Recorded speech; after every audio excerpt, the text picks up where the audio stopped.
Buenas tardes a todos. Son las 5 de la tarde, horario español. Les doy los buenos días a los que nos siguen desde América y las buenas noches para los que nos siguen desde otras latitudes.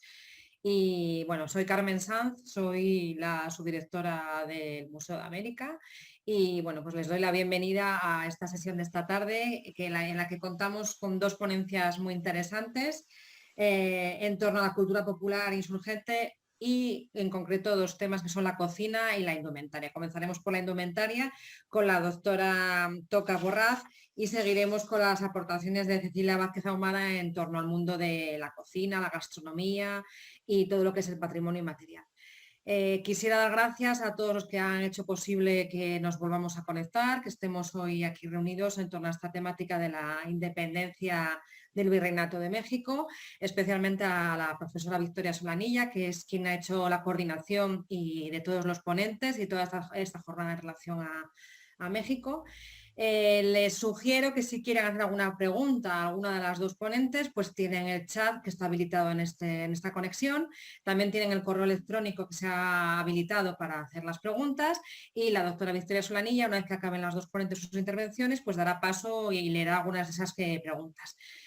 Sin más dilación y para que ustedes puedan, digamos, escuchar las comunicaciones, que creo que es mucho más interesante que escucharme a mí, pues nada más. Al final nos veremos para recordarles la cita que tenemos este jueves en torno a Perú y el martes que viene acabaremos ya el Seminario de México. Muy buenas tardes y bienvenidos a todos. Gracias a todos. Buenas tardes, soy Victoria Solanilla, coordinadora de este Seminario de México y tengo el honor de presentar a las dos ponentes y comenzamos por la doctora Toca Borraz. Es profesora, ha sido durante casi en el área de conservación durante 20 años a nivel de licenciatura, maestría y doctorado en la Universidad Iberoamericana de Puebla, Instituto Superior de Arte de La Habana, Universidad Politécnica de Valencia, Universidad Autónoma de Barcelona, Universidad Federal de Río de Janeiro, Museo Nacional de La Plata, Argentina, Museo del Banco Nacional de Ecuador y finalmente el Instituto del Patrimonio Histórico de España. Doctorada por la Universidad Politécnica de Valencia en Conservación y Restauración del Patrimonio Cultural y además profesora emérita de la Cátedra CRECI de la UNESCO. También quiero poner de relieve que como restauradora ha trabajado durante 15 años en el proyecto UNESCO para la rehabilitación de La Habana Vieja. Dentro de este proyecto realizó la currícula para la licenciatura en Conservación y Restauración que tiene ya 12 años de funcionamiento en el Instituto Superior de Arte de La Habana. Y finalmente, ella misma ha escogido 5 trabajos de restauración como los principales, fíjense en los títulos. Restauró la pintura mural de la Casa Hermanos Cárdenas de la Plaza Vieja de La Habana, Cuba. El vagón de la Segunda Guerra Mundial del Museo de la Memoria y Tolerancia. La chamarra de Ernesto Che Guevara del Museo de la Revolución de La Habana en Cuba. El retablo de la iglesia de Santa Rosa, ciudad de Puebla, 3 carruajes del Museo de la Ciudad de México y finalmente, como cosa importante, ha hecho muchos más trabajos, el carruaje de Pedro II, emperador del Brasil, en el Museo Imperial de Petrópolis de Brasil. Por tanto, con esta presentación yo doy la palabra a la doctora Teresa Toca. Gracias. Muchas gracias a todo el mundo por la presentación y muchísimas gracias por haberme invitado al evento. ¿Sí? Bueno, saludos desde la ciudad de Puebla, que es un lugar muy importante en la trama urdimbre del país. Aquí se hicieron desde la colonia varios talleres de textiles y además, fue la cuna de todas las fábricas de textiles que había en México después de la independencia. Como dije, gracias al Museo de América y a Victoria Solanilla por la invitación. La siguiente, por favor. El vestuario nos permite conocer la vida cotidiana del lugar, la época, los usos, las costumbres y también nos da el estatus social. La siguiente. Los textiles en la colonia y la independencia fueron los artículos de importación más importantes que tuvo México. A finales de la época colonial existían 2 tipos de talleres. Los talleres artesanales, que eran también llamados familiares, que estaban sujetos a ordenanzas y gremios, que principalmente tejían algodón. También tejían lana. Se mezclaban en estos talleres tanto telares de cintura como telares de pie, que en México se les llamaban telares españoles, porque no se conocían. También se tejían lana, pero era un producto tan malo que no se exportaba a España. Solo se utilizaba en el consumo nacional. El otro tipo de taller fue el obraje, que era una fábrica o taller con mano de obra indígena y con telares exclusivamente de pie. Aquí se trabajaban, por ejemplo, se tejían paños para confección, casi siempre para criollos o extranjeros. En 1810 existían 11.400 telares en talleres artesanales y aproximadamente 500 en obrajes. La siguiente, por favor. En esta época, o sea, la independencia, se inicia la crisis en la esfera textil, que se agudiza durante toda la guerra. ¿Por qué? Porque los españoles que habían invertido en toda la siembra de algodón, tanto en Veracruz como en Oaxaca, como en Orizaba y demás, se fueron. Entonces, queda trunco el textil. También aunado al transporte. En la época de la guerra había muy poco transporte, entonces no había mucha comercialización. El algodón no llegaba a Puebla, que era donde se trabajaba ya la tela, y la comercialización también. Entonces fue un golpe muy grande a la economía. Después el mercado colonial, que se cerró a la competencia extranjera. España tenía cerrado el mercado a la competencia extranjera porque se traían telas de España, se producían en México. A consecuencia de la guerra napoleónica en España, se permite que comercie Estados Unidos a través de Veracruz varias textiles y se inunda el mercado con mercancía muy barata, desplazando al producto nacional y al que venía de España. En 1809 también entra textiles de Inglaterra. Como dijimos antes, el inicio de la guerra de independencia destruye las comunicaciones y los transportes, y la guerra paraliza todas las actividades productivas, inclusive la del textil. La siguiente, por favor. Las personas consumían artículos importados de España. Los criollos se vestían también con manufacturas nacionales. Y los indígenas se vestían con productos hechos por ellos mismos y algunas telas venidas por la nao de China, que venían de Filipinas, al puerto de Acapulco, y inclusive también venían telas de la India a través de esa nao de China. Los indígenas normalmente hacían sus telas y las confeccionaban ellos. En otras, siguiendo la época de la independencia, también se compraban algunas ya confeccionadas. Algunas telas que se producían en el país y las de importación eran, por ejemplo, la bayeta, que es una tela de lana basta, la sabanilla, que es un tejido lana más fina para cobertores, el ayate, que ese sí era muy mexicano, que es una tela fina de maguey, que si lo conocen, pues sí, todo el mundo conoce el maguey, de donde sale el tequila. La manta, que es una tela de algodón o de lana para abrigo, o sea, para taparse, para hacer... Venían de España la siguiente, por favor. Venían de España terciopelos, brocados, sedas, hilos dorados y demás. De Manila venían sedas y telas estampadas. Gracias a los textiles tuvimos trabajadores especializados, solo algunos por nombrarlos: bordadores, botoneros, pasamaneros, curtidores, zapateros, guanteros, sastres, costureras, etc. La siguiente, por favor. Ahora, la siguiente. A través de los 4 principales que yo considero principales personajes de la independencia, 3 del inicio y 1 del final, estaremos describiendo el vestuario de la clase de poder adquisitivo mayor y entre medio, entre 1810 al 21, el de la clase de menos poder adquisitivo. Aunque en algunos lugares voy a poner indígenas y criollos, no me gusta, por eso puse poder adquisitivo alto y poder adquisitivo bajo.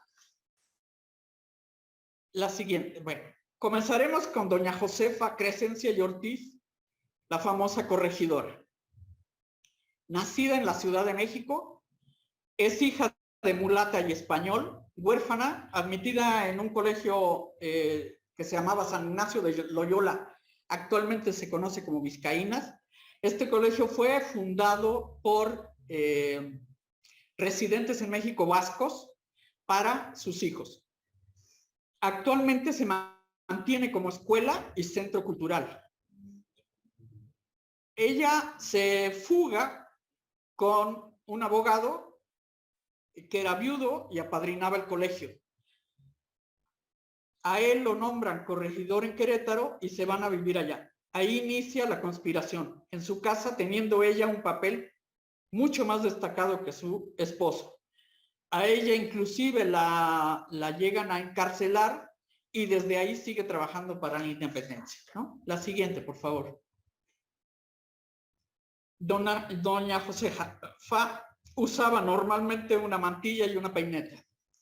La mantilla originalmente era para cubrir los hombros. Era una tela de tela fina, cubría los hombros, fue evolucionando a cubrir la cabeza y hacer no de una tela fina, sino de un encaje, ¿no? Los colores normales de la mantilla en España son blanco y negro. En Nueva España fue azul y negro, no tanto el blanco. La mantilla es hecha de chantilly, de tul, de encaje. Existen por geografía, algunas voy a nombrar, castellana, leonesa, etcétera. Por evento se usan para el luto, para la boda, etcétera. Por tejido de blonda, chantilly o etcétera. El origen de la mantilla se dice que es de las figuras prerromanas que tenían unos tocados muy parecidos. En México la mantilla se dejó de usar cuando llegaron los franceses. Solamente la colonia española en México, para algunas fiestas o para algunos trajes regionales, se vuelve a usar la mantilla. O sea, no es que se vuelva, se usa. En México se dejó de usar el día que la Iglesia Católica quitó el cubrirse la cabeza con la mantilla. La próxima, por favor. Otro de los adornos que tenía la corregidora era la peineta. La peineta consta de un cuerpo convexo y un conjunto de púas que se encajan en el moño. En México se llama chongo al moño. Originalmente era de carey y actualmente es de plástico. Su uso en realidad era adornar la cabeza. Se usaba en bodas cuando era mucho más alta que la que se ve en la imagen, en las procesiones, en las corridas de toros, en los trajes regionales. Existen de diferente tamaño y se compaginan con la mantilla. Se pone la peineta y encima la mantilla. También en México se dejó de usar y solo se usan en fiestas regionales españolas. Hay veces que alguna familia española para casarse se pone una peineta y una mantilla, pero ya es muy raro que se use, ¿no? La siguiente, por favor.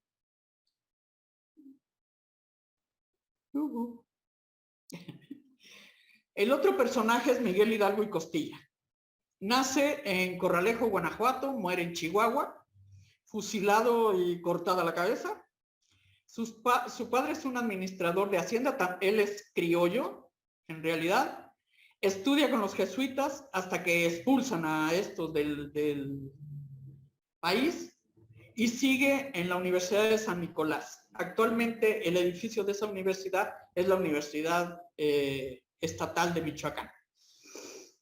Es maestro de filosofía y teología, lo llamaban el zorro por astuto, habla francés y lenguas indígenas, gracias a que él iba mucho a la hacienda de su padre y aprende con los trabajadores el otomí, el náhuatl y el purépecha. Eso es lo que le da chance de jalar a mucha gente cuando la guerra de independencia. Llega a ser rector de la Universidad de San Nicolás, donde Morelos, que va a ser el otro personaje, es su alumno.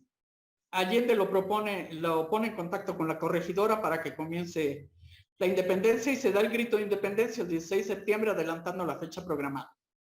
La siguiente, por favor. Aquí podemos ver el fajín, que es una tira de tela que se lleva alrededor de la cintura. El fajín se usa tanto en hombres como en mujeres, ya sea como cinturón en los hombres y para sostener la falda o en agua en las mujeres. También se usa cruzado en el pecho, puede ser una insignia de cargo, puede ser un distintivo militar, civil o eclesiástico, y está confeccionado normalmente en seda o algodón. Por ejemplo, en los indígenas, las mujeres para ponerse la faja de su falda es normalmente algodón. Puede estar bordado o no, lo veremos con Iturbide. Y la chorrera. La chorrera es la corbata que ustedes ven aquí, negra, que en realidad no es una corbata, sería el principio de la corbata. Es un pañuelo que tiene, que puede ser de seda o de encaje, anudado al cuello. Se usa como adorno y los materiales que se usan normalmente son seda y algodón. La siguiente, por favor. Aquí en esta foto aparecen en Querétaro, de izquierda a derecha, Hidalgo, Allende, Aldama, el corregidor y la corregidora. Y nos da una idea del vestuario. Por ejemplo, el vestido largo hasta el tobillo, con cintura, manga abullonada, y los zapatos son normalmente con tacón bajo y son de piel. Los militares tienen su capa de un paño fino, el sombrero, que es el tricornio, que en realidad el tricornio deriva a un bicornio, porque se dobla, y se adorna con oro y plumajes. O sea, el oro es bordado y plumaje. El pantalón tipo torero, porque en esa época se usaba el pantalón hasta la rodilla y pegado al cuerpo, y las botas hasta arriba, y la pasamanería que se usa en tanto las charreteras como el adorno del uniforme. En Hidalgo, como decíamos, las botas que se usan hasta la rodilla para tapar la pierna, porque el pantalón viene hasta ahí. Los hombres también en las fiestas o en cosas que no fueran militares y demás, usaban medias de seda y zapatos de piel con hebilla, como los que vemos en las películas a los franceses. La siguiente, por favor. El otro personaje es José María Morelos y Pavón, que nace en Valladolid, hoy Morelia, Michoacán, muere en el Estado de México, es hijo de un carpintero, mulato y criolla. El abuelo de él tenía una escuela donde él comienza a estudiar y después termina en el seminario de San Nicolás y tiene como profesor a Hidalgo, ¿no? Por ahí se conocen y es cuando a él, Hidalgo decide, cuando ya es cura de Carácuaro, mandarlo como jefe insurgente del sur. Lo mandan al sur porque él arrastraba mucho a la gente, los mulatos y los criollos, ¿no? Para mí el abuelo de él, en realidad, ¿cómo se llama? Debe de haber sido un mulato, muy mulato, porque sabía leer, escribir y tenía una escuela, ¿no? Tuvo 2 hijos que fueron militares, y como anécdota me encontré algo simpático, que nunca me lo hubiera imaginado, que Maximiliano de Habsburgo, cuando llegó a México, decidió hacer una estatua ecuestre de Morelos por el centenario del nacimiento. Se colocó, si la gente conoce la Ciudad de México, en la calle de Madero actualmente, que era la más importante en aquella época y se llamaba Plateros, en una placita entre Bellas Artes y el Zócalo. Los conservadores se enojaron mucho con Maximiliano y la tuvieron que cambiar de lugar.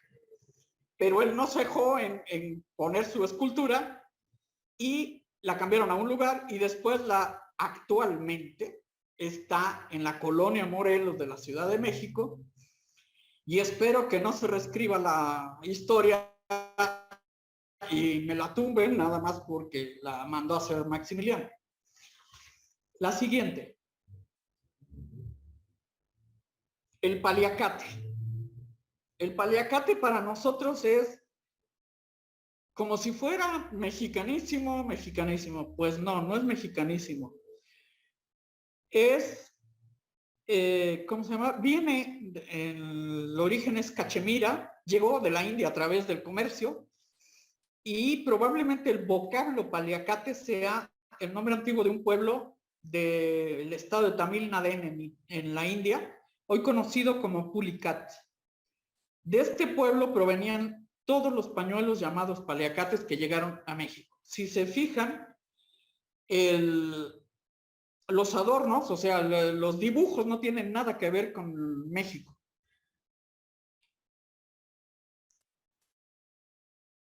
El típico color que nosotros conocemos es el rojo, originalmente de muselina o cashmere, con los que llegaron, y tienen diseños en lágrima curvada o almendrada, y los primeros de algodón o seda llegaron por la nao de China. Eran tan caros que equivalían a 3 pesos, que era lo mismo que comprar 3 kilos de arroz o frijol. Actualmente se hacen de varios colores, pocos en algodón, la mayoría en poliéster, y en una época se utilizaron muchísimo unidos. Ellos tienen 60 centímetros más o menos de tamaño, y se usaron para hacer blusas, para hacer faldas. En mi época, en los 60s, era muy normal. Ya ahora se ve poco, se ve más en plan de artesanía mexicana que se llevan los turistas, ¿no? La siguiente.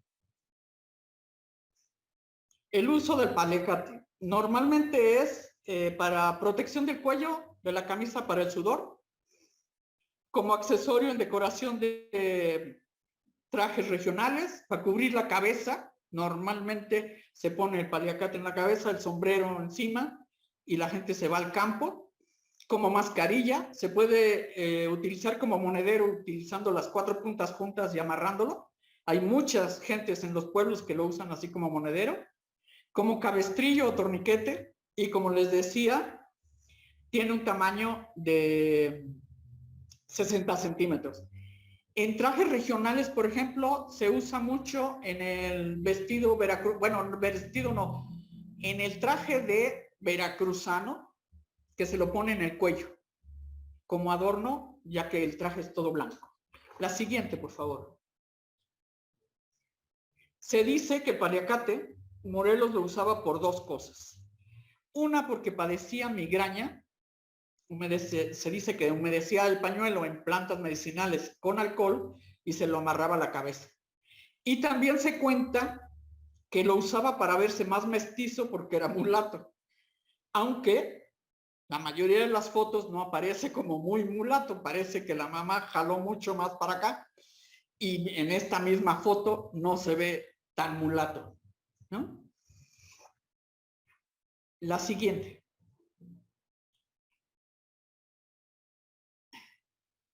La siguiente, por favor.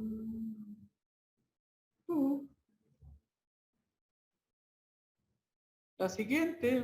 Ay. Iniciamos con la vestimenta de las clases de menor poder adquisitivo.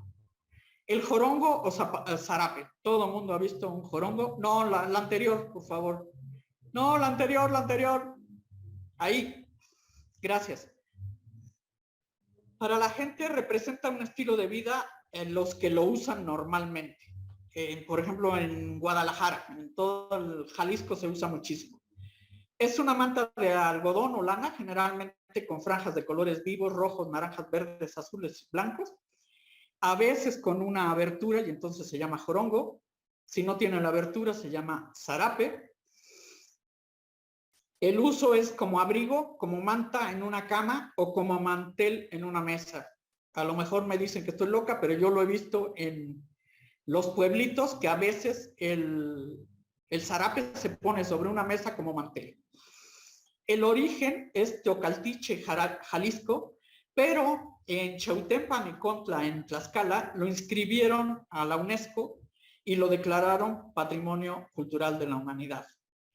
Los diseños normalmente son grecas, herraduras, rayas. Los más típicos que se llevan los turistas son en rayas de colores rojos, verdes y azules.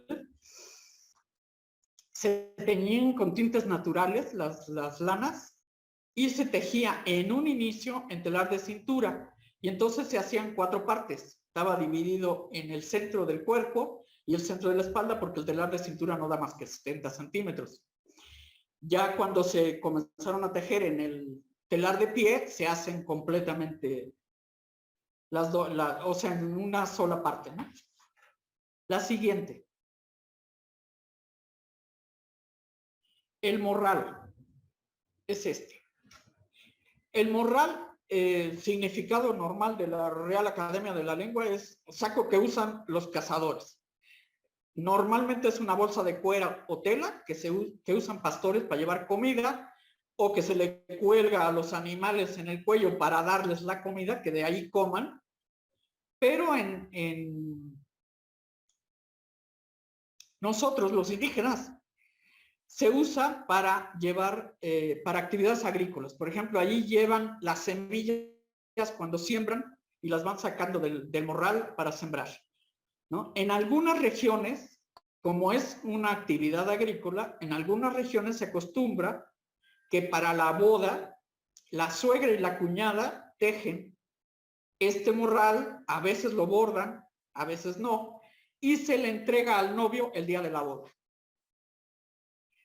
¿Existen morrales bordados o no? Algunos son rituales y se dedican al dios Copal, porque también en esos morrales se lleva el copal para hacer algún tipo de ceremonia. La siguiente, por favor. La vestimenta de mujer, la blusa. Normalmente se hace, o sea, la hacían en telar de cintura.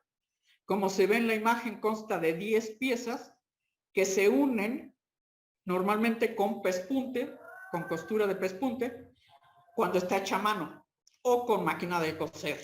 Las hay bordadas, como la que traigo yo. Puede ser punto de cruz o en relleno. El enredo o la falda es esta de aquí, que era lo que yo les decía, el fajín puede ser exactamente lo mismo, ¿no? Y el enredo o falda es una tela que se teje en telar de cintura, que se enreda alrededor del cuerpo y se sostiene con un fajín. Tejido también en telar de cintura. Casi siempre son lana, a rayas en colores oscuros y algodón dependiendo de la región.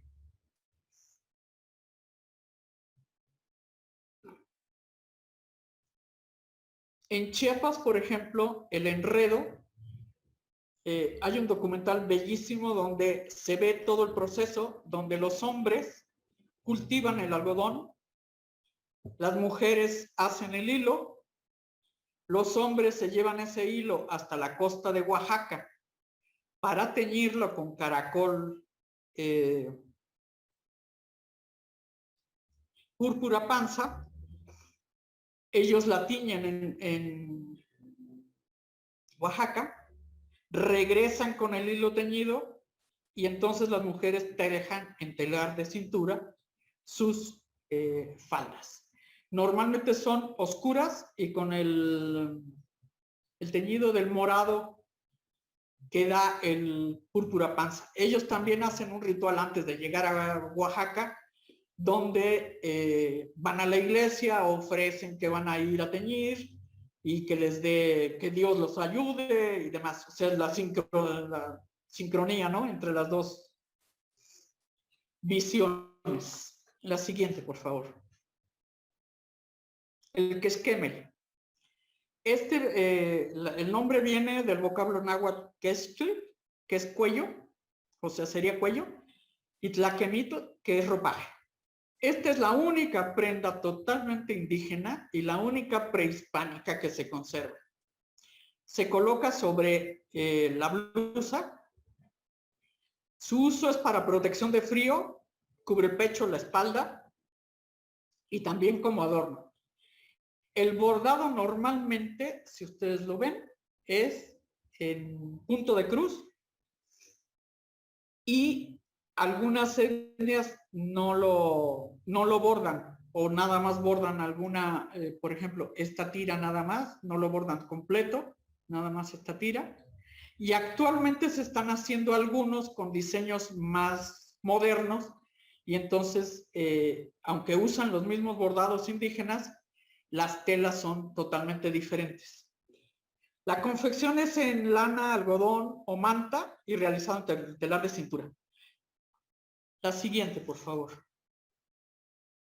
El rebozo. El rebozo es una prenda similar a un chal en forma rectangular. Puede medir desde 1.3 hasta 3 metros de largo, incluyendo el rapacejo, que serían las puntas, que sería esta parte de aquí. Estos rapacejos los hacen las mujeres en sus casas, se hace en otro lugar y después se le adhiere a la tela. El origen es Tenancingo, el Estado de México, que todavía se siguen haciendo en telar de cintura y, bueno, no de cintura, de pie, no telar de pie, sino del piso. Y Santa María del Río, de San Luis Potosí. Los de Santa María del Río normalmente fueron de seda. Actualmente hay muy poca gente que confeccione de seda, a menos en Oaxaca. Es en el único lugar que están proponiendo el de seda, pero porque la Fundación Harp Helú está proponiendo otra vez los de seda pueden costar el dineral más grande de 40 a 50 mil pesos. ¿Sí? Los otros normalmente son los que lleva cualquier gente en el pueblo y son de algodón o de articela. Actualmente hay muy pocos reboceros. Yo fui a un congreso donde se juntaron 10 reboceros de todo el país. En realidad se están haciendo rebozos en el Estado de México, en Michoacán y en San Luis Potosí. Es en el único lugar. Sí, por ejemplo, Cárdenas el presidente Cárdenas tuvo en su época hacer escuelas de reboceros y entonces a toda la gente joven le enseñaban a hacer rebozos, pero ya eso se perdió totalmente. La siguiente, por favor. Los usos del rebozo. Antes de los usos del rebozo, aquí les voy a enseñar. Esta es la falda y esta es la faja que vimos antes. ¿Sí? Normalmente la gente usa el rebozo para cargar mercancía, para taparse la cabeza, para taparse el cuerpo y para cargar niños. La leyenda dice que es muy beneficioso para los niños porque disminuye cólicos, el niño se integra a la vida social, claro, está ahí en el chisme completo, ¿no? Duerme mejor por estar en contacto con el corazón de la madre y serían los usos que inclusive todavía actualmente se hacen. La siguiente, por favor.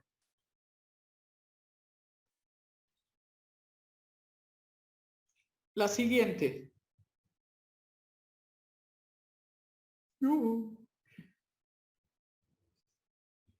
La confección de un rebozo. Los rebozos se conocen por el color y por el olor. Vamos a seguir los pasos que yo seguí en Tenancingo cuando fui a, no en realidad aprender, pero a ver cómo se hacía un rebozo, ¿no? Se lavan los hilos y se montan en dos varas de madera del largo que lo queremos sobre el piso. No es en telar de cintura, sino sobre el piso por lo largo que es. Ya que tenemos urdidos todos los hilos que vamos a utilizar, lo que se hace según el dibujo que queramos es hacer la técnica de amarre, que era la técnica prehispánica, sobre todo en el Perú, que se llama también, se puede llamar icat de urdimbre, y entonces se amarran todos los lugares donde nosotros no vamos a querer el tinte. Después se toman las dos varas, se mete en la cuba de tinte durante 8 días. Normalmente estos rebozos son negros o grises. Ahí mismo, en esos 8 días, se le pone el aroma. Y el aroma se pone a través de el heno, que aquí se llama pastle en el Estado de México, rosa de Castilla, pericón, que también le da algún tono porque da un tonito grisáceo, el romero, cáscara de nogal, alcohol y canela. Se hace una pasta, se mete en el tinte y se deja sus 8 días. Después se vuelve a sacar, se enjuaga y se estiran los dos troncos y entonces se teje. Al final se pone el rapacejo, que eso se teje en las casas de las señoras. En el telar se hace esta parte y en las casas se hace esta parte, que también es todo un artistaje porque hay unos que son fenomenales. La siguiente, por favor. Los guaraches o alpargatas. Aunque había muchos indígenas en la época de la independencia que andaban descalzos. El origen que se habla es que es la evolución del calzado prehispánico que se le ponía a los muertos para que trascendieran en los niveles del Mictlán. Se enterraban con ellos y al mismo tiempo se enterraba un perro al lado de ellos para que los acompañara en el camino. Estos zapatos de origen prehispánico eran muy parecidos a la alpargata originaria, que tenía las cintas que se amarran al tobillo. El nombre de guarache viene probablemente de la voz guarachi, de la lengua purépecha o tarasco. El original estaba confeccionado de algodón, parecida a la alpargata española, y las primeras suelas de mecate o cordón, y correas de cuero trenzadas, no súper trabajadas. En México, la guarachería, aunque vende guarachas nada más, es sinónimo de talabartería en España, ¿sí? La siguiente, por favor. La vestimenta en las haciendas. Hablamos anteriormente de las telas que venían de Manila. Eran usadas por trabajadoras en las casas de las haciendas. Como vemos, claro, las haciendas normalmente estaban en lugares calientes, ¿no? Entonces las blusas eran mucho más abiertas, bien fruncidas y que llegaban a veces hasta debajo de la cintura. Traían un fajín o cinturón, el rebozo, y los zapatos eran planos totalmente y de tela. Las zapatillas eran de algodón. Estas faldas nos recuerdan a la China poblana, que ni china ni poblana.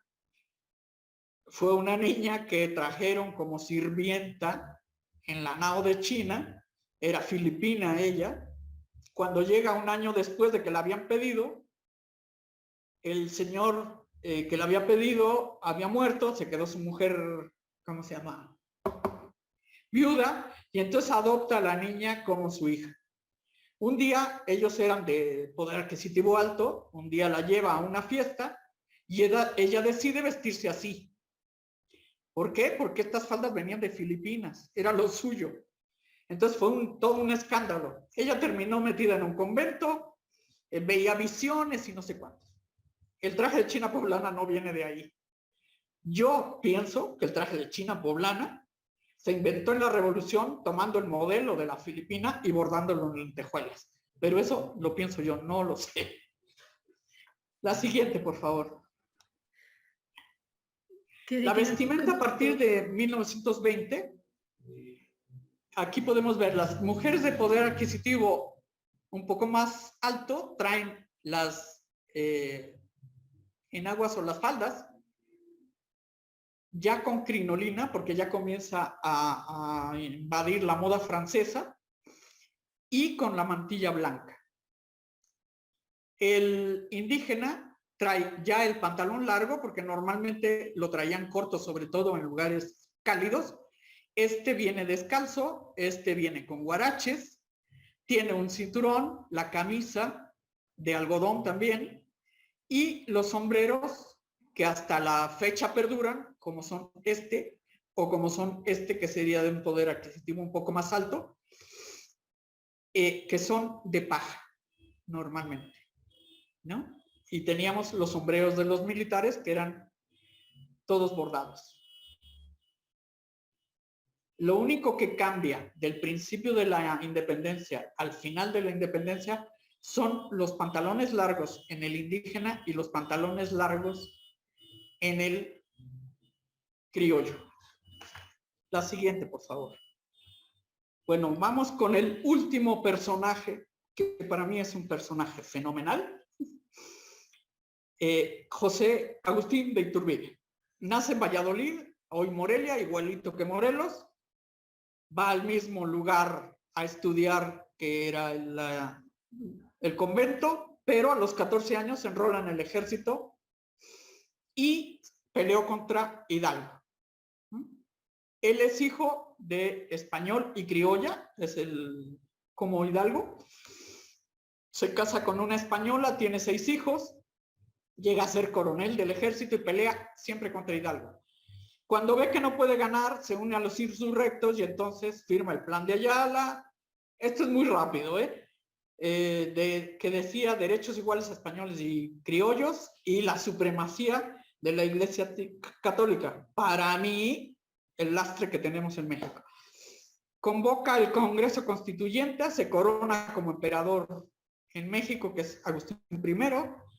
A los 10 meses abdica, se exilia en Francia, no aguanta el exilio, se regresa y lo fusilan. Y en 1838 es reconocido como padre de la patria. La siguiente, por favor. Como les decía, aquí yo a Iturbide, o sea, lo voy a describir como lo describía su costurera.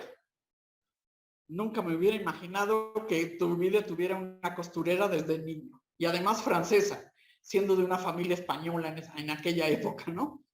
Bueno, Henrietta la francesa, que no sabemos cómo llegó ni cómo terminó, sí sabemos que le hacía la ropa a Iturbide desde que era niño.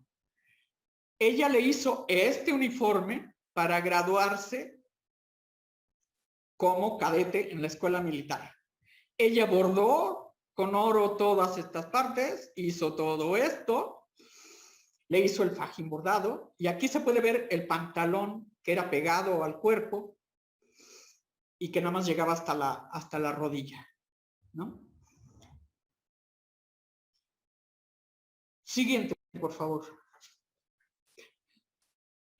Cuando llegó la coronación de ser emperador de México, Henrietta no se decidía y todo el mundo la presionaba y le decía que fuera a comprar telas y que fuera esto y que fuera lo otro y no sé qué. Y ella dijo, los papeles me van a decir cómo.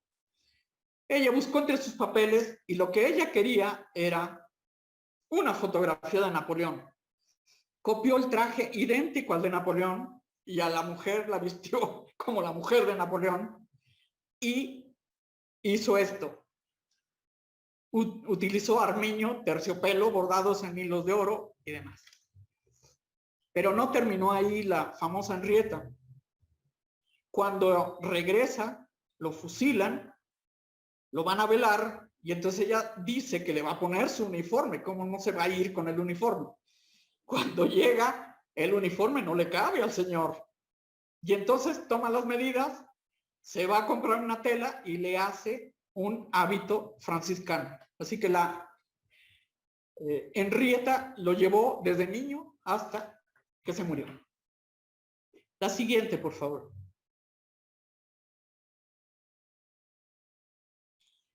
A partir de que se termina la guerra de independencia, cambia totalmente la moda, pasa a ser muy francesa, se marca la cintura, los escotes son mucho más amplios y se usan armazones, no nada más crinolinas, sino armazones totales para agrandar la falda.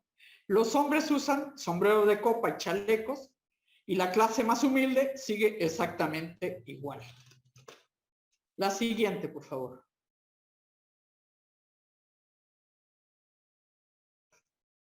Desde el barrio de Los Sapos, en la ciudad de Puebla, les doy las gracias a todos. Gracias. Paso a dar la palabra a la doctora Cecilia Vázquez Ahumada, pero antes quiero presentarla. Nos va a explicar, bajo el título La formación de una nación necesita de la comida como símbolo. Se licenció en Antropología Social por la Escuela de Filosofía y Letras, Colegio de Antropología Social de la Benemérita Universidad Autónoma de Puebla, de septiembre del 79 a diciembre del 83. Diplomada en Museología, diplomada universitaria en Tendencias Actuales de la Antropología, diplomada en Peritaje Antropológico, diplomada en Justicia y Pluralismo, etcétera, etcétera, en Cultura, en Derecho a los Pueblos Indígenas, Taller para la Defensa de los Territorios y del Patrimonio Biocultural, Coordinación Nacional de Antropología del INA, del 2017 al 2018, Historia de la Cocina en las Américas, aquí entramos en el tema que ella nos va a hablar a partir del 18, Maestría en Ciencias por el Instituto de Investigaciones Estéticas de la Universidad Nacional Autónoma de México y del Instituto de Ciencias y Humanidades de la Benemérita Universidad Autónoma de Puebla en junio del 2011. Y además, profesor investigador del 83 al 2021 del Instituto Nacional de Antropología e Historia. Curioso, muy curioso, me parece muy importante ponerlo de relieve.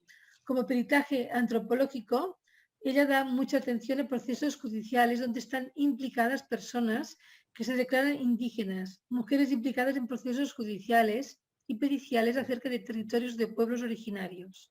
Fue un trabajo que realizó desde el año 2004 por comisión de la Delegación del Centro INA de Puebla. Y entre las muchísimas y muy variadas publicaciones desde el año 91 hasta el 2018, yo he destacado una porque es la que hoy nos dará también, supongo, el hilo de su charla, y es ella, Cecilia Vázquez Ahumada, junto con Rosa María Garza Marcúe, hablaron, o sea, han hecho una publicación que se titula Mujeres construyendo un mundo, las recetas de cocina del convento de Santa Mónica de Puebla, publicado por el BUAPINAP en el 2017. A partir de aquí, cuando usted quiere, tiene la palabra, doctora Vázquez. Muchísimas gracias. Muy buenas tardes para ustedes, muy buenos días para nosotros. Para ustedes. Les agradezco muchísimo que nos hayan invitado a la doctora y a su servidora, y esperemos que les resulte de interés lo que vamos a platicar. Y ya empieza a pasar las imágenes, por favor, Álvaro querido. Esta comunicación tiene la siguiente, por favor, exacto. Esta comunicación tiene como finalidad invitarnos a una reflexión acerca del legado culinario de las religiosas poblanas como parte del sentido identitario de los mexicanos. Pero no puedo omitir toda la fuerza y la potencia que significa la memoria mesoamericana vigente en la actualidad. Las siguientes imágenes que por favor le voy a pedir a Álvaro que vaya pasando son las de color en el momento en que él quiera. Van a ver imágenes de dos mercados que están a media hora y a una hora de la ciudad de Puebla. Un mercado es permanente, el otro solamente se hace los días sábados, y vamos a encontrar toda la cantidad de ingredientes de origen mesoamericano e ingredientes de origen europeo y de otras partes del mundo que han venido a constituir todo lo que ahora son las cocinas en México. tamales, tortillas, en fin. Quiero comenzar con las palabras de la doctora Mata. El acto de comer es un tema cultural. Se organiza alrededor de prácticas, tabúes, relaciones, normas, rituales e imaginarios diversos.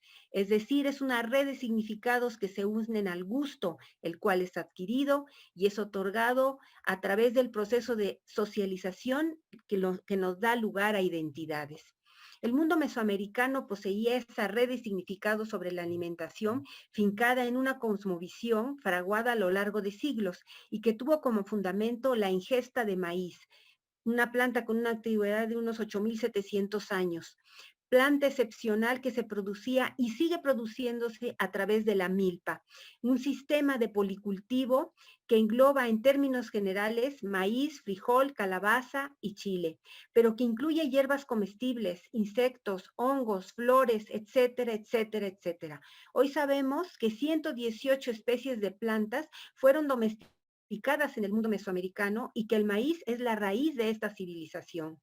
Los tecnólogos y tecnólogas mesoamericanas que hacen del maíz la raíz de la civilización. Estos tecnólogos y tecnólogas descubren el teocinte o teocintli, un pasto que posee pequeños granos. Este vegetal fue a lo largo de generaciones sembrado por mujeres y hombres para obtener lo que ahora conocemos como maíz. 36 generaciones tuvieron que pasar para llegar al maíz, con sus hermosas mazorcas de diferentes colores y llenas de granos. En México hay de 60 a 65 razas de maíz, lo que da un total de 20,000 variedades. Este país es el centro de origen y diversidad de esta fabulosa planta que puede llevar a producir mazorcas con 500 granos y dar 2 o 3 cosechas anuales. El maíz es una planta absolutamente dependiente de las personas porque es necesario el sembrado de los granos en conjuntos de 3 o 4, cosa imposible si cayera del tallo el elote o la mazorca. Las personas tienen que desgranarla para obtener la semilla que procesada a través de la nixtamalización, que este es un descubrimiento misterioso de las mujeres en Mesoamérica, que es el cocimiento del maíz con agua y cal para quitarle el sollejo a las semillas y así poderlo moler en los metates y obtener la masa para hacer los tamales y las tortillas. Este proceso le quita la cutícula al grano, etc.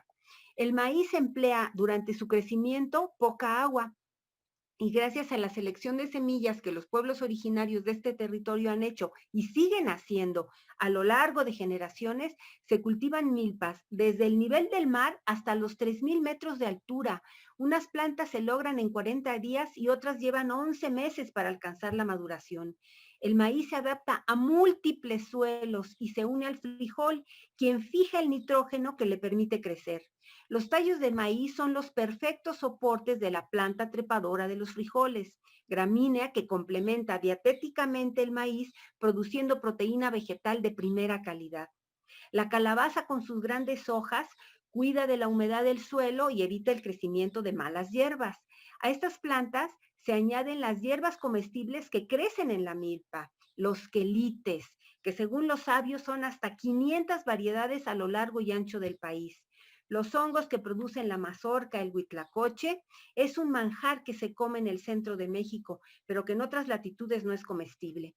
El chile y el cempasúchil, por ejemplo, son plantas que también se dan dentro de la milpa. El cempasúchil evita los insectos por su olor y el chile lo mismo.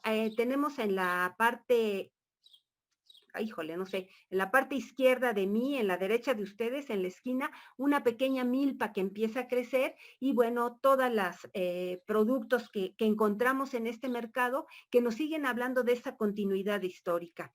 Esta continuidad histórica que no está exenta de conflictos y voy a pasar a eso.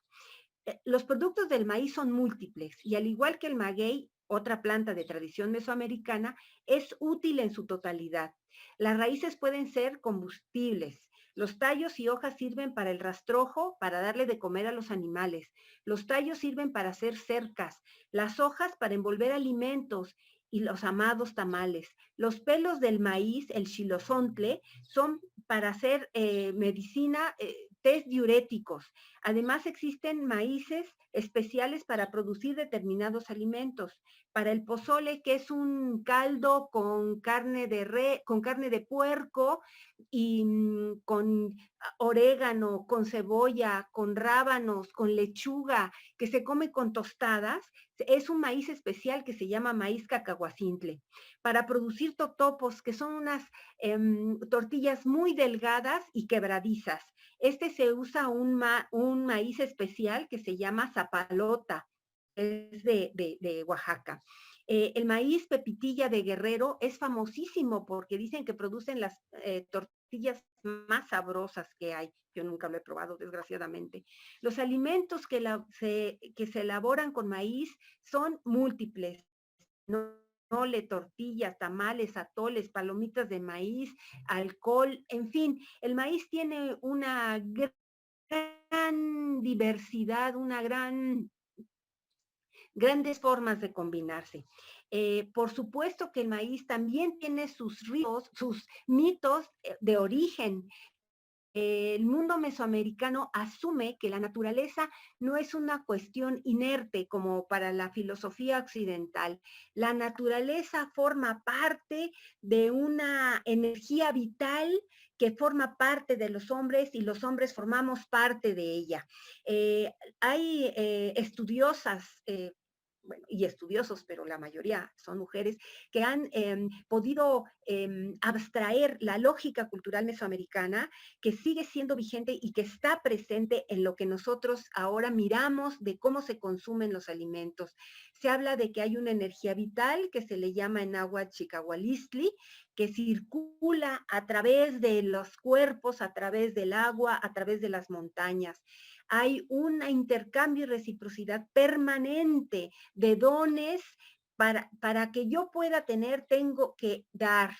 Y esto se da en todos los niveles. Se han hecho estudios de ritualistas. El doctor Julio Glockner, un profesor mío de la Universidad Autónoma de Puebla, tiene un estudio hermosísimo de ritualistas que van cada año al Popocatépetl, que es uno de los volcanes más importantes del centro de México, y ellos acuden ahí a hacer un ritual para entregarle comida, un traje de charro para este personaje que se llama Don Goyo, que es el volcán. Van a un lugar específico que se le llama el ombligo del volcán, que es una cueva, porque en el mundo mesoamericano las montañas son la fuente de los bastimentos. De ahí viene las semillas, frutas, el agua, todo esto está ritualizado. Por eso hay un gran respeto por las semillas. Por eso una profesora de la Metropolitana platicaba una anécdota interesantísima, que ella le pregunta a una mujer en un poblado del Estado de México que cuál es su maíz favorito. Y la mujer se enoja y le dice, ¿cómo se atreve a preguntarme esto y delante del maíz que está personificado, que tiene vida? La misma pregunta hizo un joven discípulo de la profesora en Oaxaca y la reacción fue la misma. ¿Cómo te atreves a preguntarme cuál es mi favorito? Porque el maíz está vivo, porque el maíz tiene esencia que se la da a los hombres para vivir. En el mundo mesoamericano, la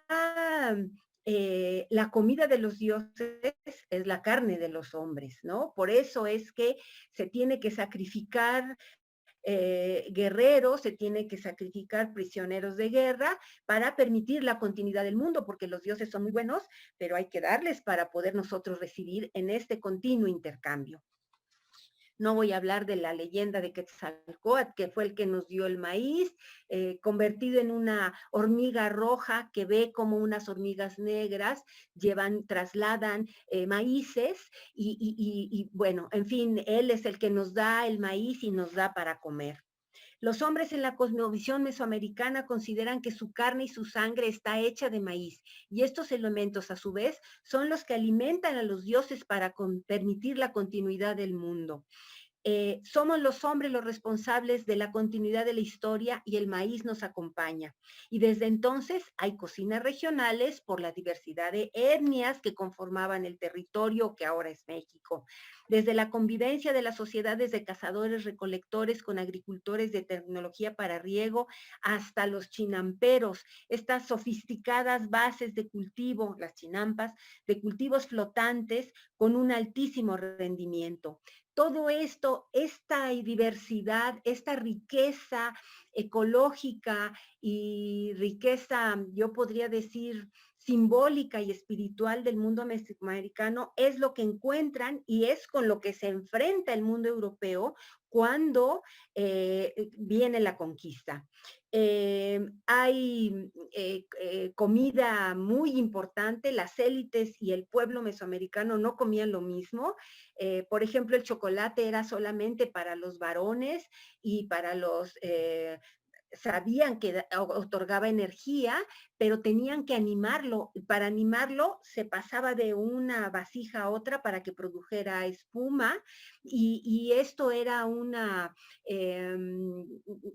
otra vez, una manera de animar este objeto que para Occidente es inanimado. Bueno, terminamos con esta parte, pero imagínense que cuando llegan los españoles, hay un choque de civilizaciones. En las crónicas ya aparece que cuando los emisarios de Moctezuma van a ver a Cortés, a Veracruz, les llevan viandas. El señor Tlatoani de la Gran Tenochtitlan dice que lleven tamales exquisitos, que estén calientes, que estén aromáticos para que los españoles los prueben.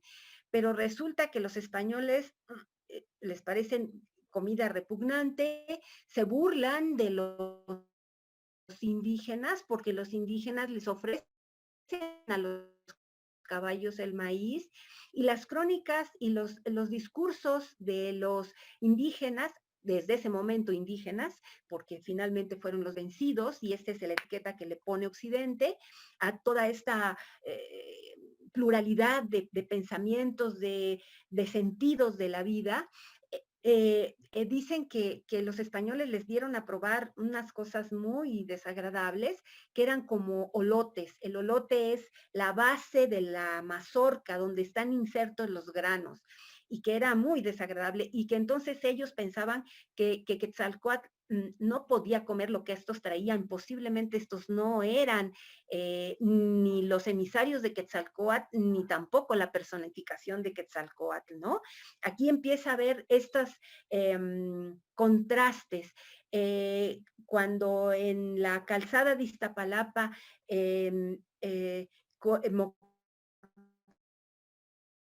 Moctezuma recibe a Cortés ya en la Gran Tenochtitlan, igual le ofrecen un pedazo de pan, Moctezuma lo recibe, lo prueba y dice, mejor llévenlo a algún lado y entiérrenlo porque no queremos probar esto. Los españoles se quejan, dicen que las tortillas son intolerables. Pero la conquista es un shock, es una destrucción de un proceso civilizatorio y el nacimiento de nuevos formas de vida, de nuevas maneras de entender el espacio. Los españoles imponen sus alimentos y tratan a toda costa de introducir los alimentos europeos para su consumo, porque están temerosos de que el ambiente cálido del Nuevo Mundo los degenere. Y solamente comiendo alimentos de origen europeo evitarán la degeneración de sus cuerpos. Así comienza una lucha de gustos, sabores y civilizaciones. Por supuesto que al principio no vinieron muchas mujeres, entonces las que tenían que hacer de comer eran las indígenas y entonces fueron introduciendo con estas comidas europeas elementos del mundo mesoamericano. Seguramente muchos españoles lo rechazaron absolutamente, pero otros se vieron en la necesidad de comer y otros degustaron y gustaron de estos alimentos. Hay en las crónicas que la doctora en los documentos que la doctora Alberro ha trabajado, se habla de un español que se sentaba en el suelo y comía como los indios y era muy mal visto por sus compatriotas, por supuesto, ¿no? Porque cómo se sentaba en el piso, etcétera.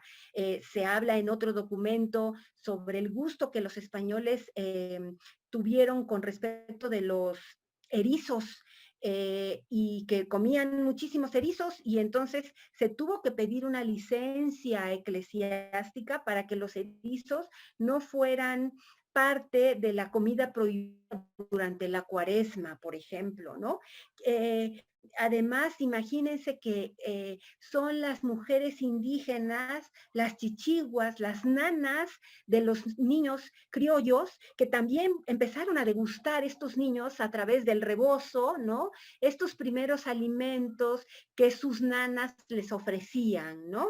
Y las señoras españolas, bueno, estaban pendientes de su cocina, pero eran señoras, entonces el alimento realmente se hacía cargo estaba hecho cargo, la responsabilidad era de las indias negras y las castas que surgieron en una sociedad muy estratificada, que sigue siendo de la misma manera porque hay un racismo tremendo en nuestra sociedad, ¿no? Es una sociedad colonizada, que sigue con estos resabios que es muy difícil de trascender. Bueno, hay a pesar de que hay esta introducción de elementos mesoamericanos en la comida europea y viceversa, hay una dicotomía que no se rompe: trigo y maíz. Esta dicotomía sigue trascendiendo la historia de México hasta mediados del siglo XX, porque es cuando los nutriólogos del Instituto Nacional de Nutrición, el doctor Chávez, demuestra que la combinación de maíz y frijol es una proteína de excelente calidad. Durante el porfiriato, el maíz se ve mal, eso es lo que piensan que hace la degeneración de los indios. Esto es lo que hace que los indios no prosperen y no nos incorporemos al mundo civilizado, porque comemos maíz, que puede hacernos hasta tontos, ¿no? Pero esto, imagínense la lucha, porque había campos que estaban sembrados de maíz, llegaban los españoles, se quedaban indígenas por diferentes vías y empezaban a sembrarse el trigo. Hay testimonios en los documentos históricos en que se moría el español y entraban los indios y quitaban el trigo y ponían el maíz, ¿no? Esta fue una lucha constante, constante. Esto nos llevó a la Revolución Mexicana y como pueden ustedes ver, sigue siendo una contradicción porque paradójicamente, bueno, ahora voy a hablar de la paradoja. Los ingredientes europeos son acogidos por las cocineras del sur de México más como condimentos, pero en el centro del país los fogones fueron un crisol de preparados, combinación de ingredientes que las mujeres de las diferentes castas, indias y negras, preparaban para sus amos, de quienes también, por cierto, cuidaban a los hijos. Los españoles se decantan por el pan, el vino y la carne. Los platillos europeos. ¿Yo hice algo? No. Los platillos europeos se mezclan con el chile. La influencia africana se percibe en las cocinas de las costas de México. Los ingredientes asiáticos como el tamarindo y el mango se unen con los platillos de la élite y del común. Se dio, como en toda sociedad colonial, preferencia a las cocinas europeas y se desdeñó las autóctonas. La vid y el ganado que destruía las sementeras de los indígenas, los frutales, el trigo, el olivo, se fueron imponiendo en regiones enteras para satisfacer a los peninsulares criollos. El resto de las capas sociales incorporaron a su dieta ingredientes europeos. El pan es un distintivo social. Entre más blanco era para el consumo de los criollos, entre menos blanco era para las castas, y los indios siempre con el maíz. El azúcar se introdujo, empezó a cambiar el procesado de frutas, de semillas. Toda esta charla es una reivindicación a las manos de las mujeres, al paladar de las mujeres que probaban, que combinaron técnicas de cocimiento, que combinaron técnicas del procesado de los animales. En fin, las recetas, no hay una sola comida mexicana. Las recetas coloniales fueron variando desde el siglo XVI hasta el siglo XVIII.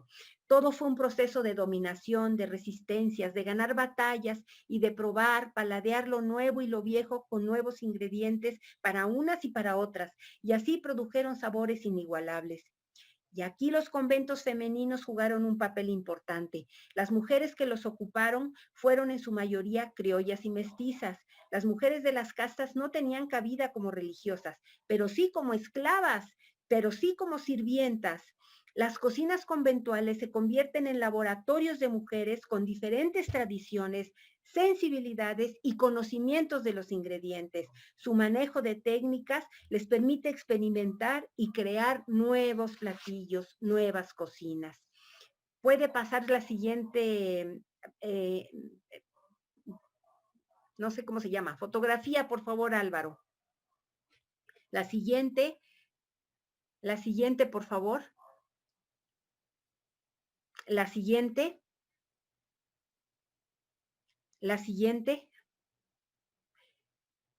Bueno, la ciudad desde la que yo les hablo, la Puebla de Zaragoza, fue la segunda ciudad de la Nueva España.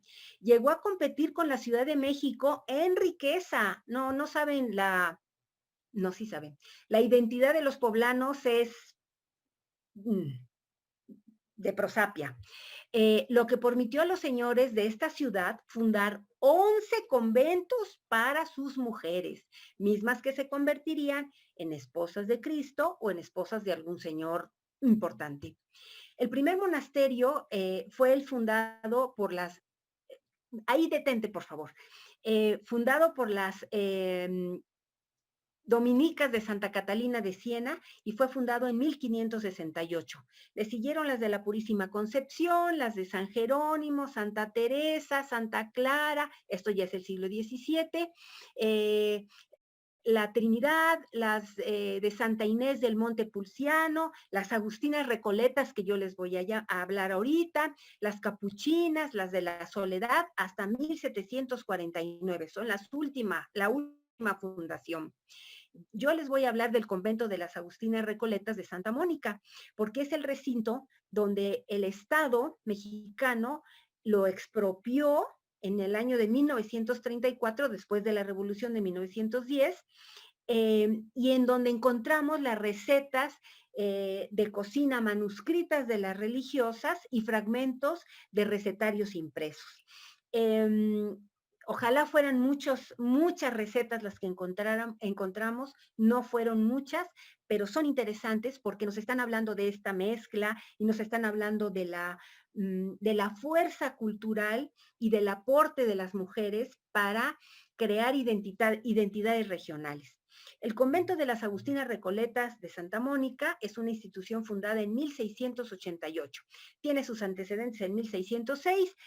Primero, mujeres que sus maridos se iban a otras tareas de conquista, se quedaban solas y entonces unos religiosos dicen, vamos a hacer una casa para que éstas se guarden y no estén haciendo cosas pecaminosas.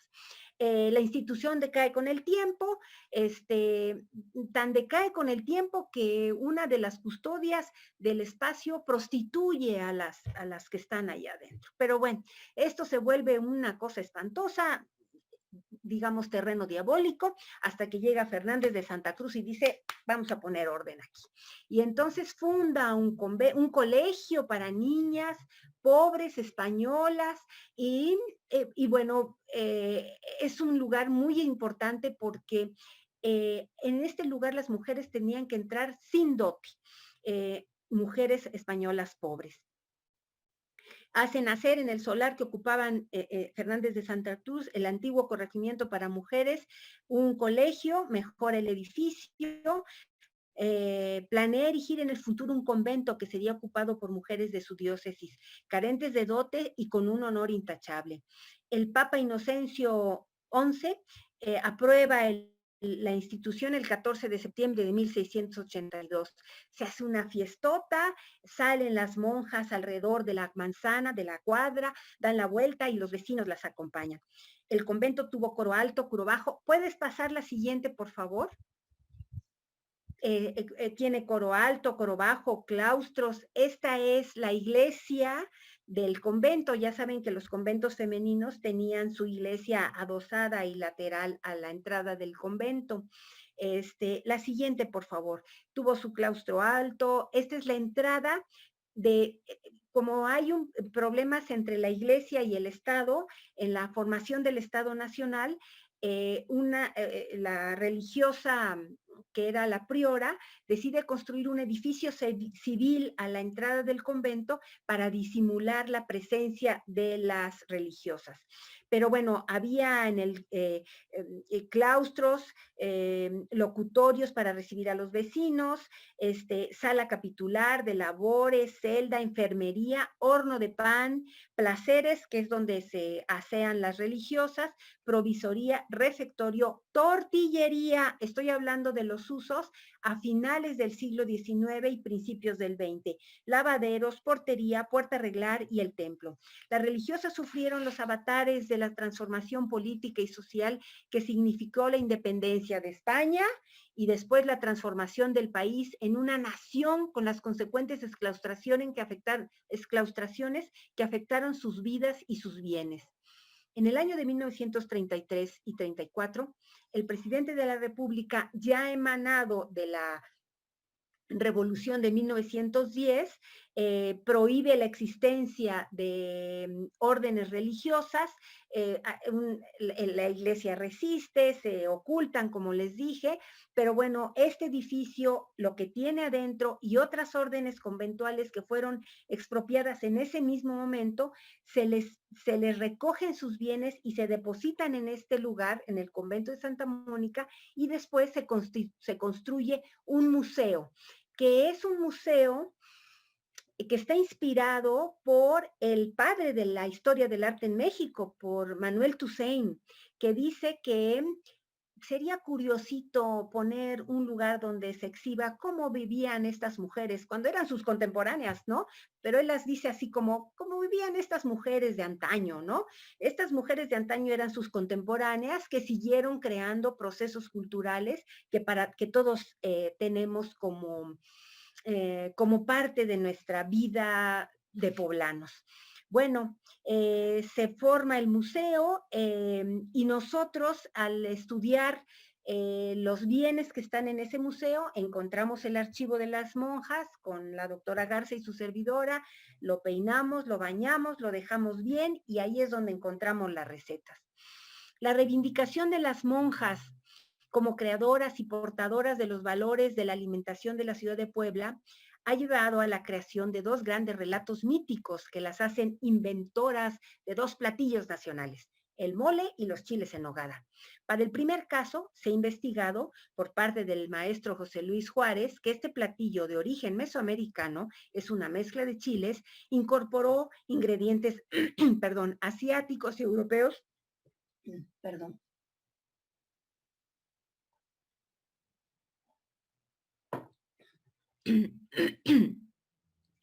y que desde el siglo XIX se le consideró el platillo nacional. Hubo un cronista local que estaba interesado en fomentar el turismo y hacer de la ciudad de Puebla el relicario de América. Con estos valores de la religión, con esta... con este sesgo que evita hablar de los pueblos indígenas que construyeron la ciudad con sus manos y con su esfuerzo, entre otras cosas. Bueno, él habla de la leyenda de la creación del mole poblano y se lo achacan a una monja del convento de Santa Rosa. habló Terry, creo que del convento de Santa Rosa. Sor Andrea de la Asunción, dice el cronista, era una religiosa dominica distinguida, de gran fama entre el clero y la sociedad angelopolitana por los guisos y confituras que preparaba.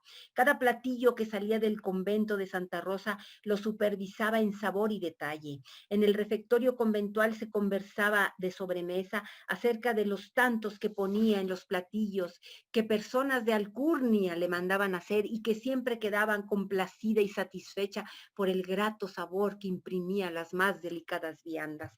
Imagínense, una monja inventó el mole poblano. Pues todos los platillos que producían las monjas lo degustaban los importantes señores de la ciudad, las importantes señoras de la ciudad.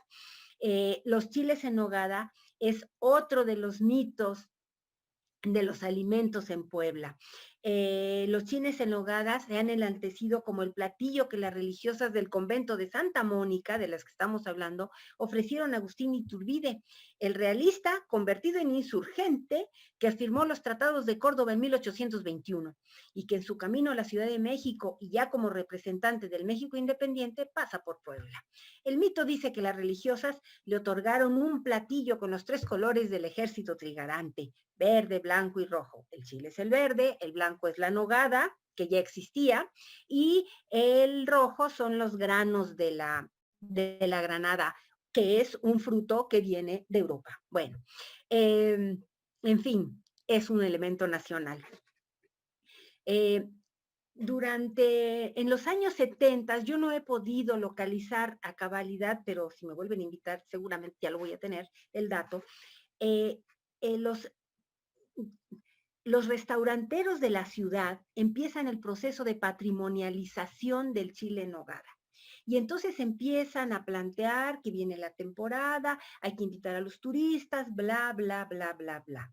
Y empieza esta lucha por encontrar la verdadera receta de los chiles en nogada.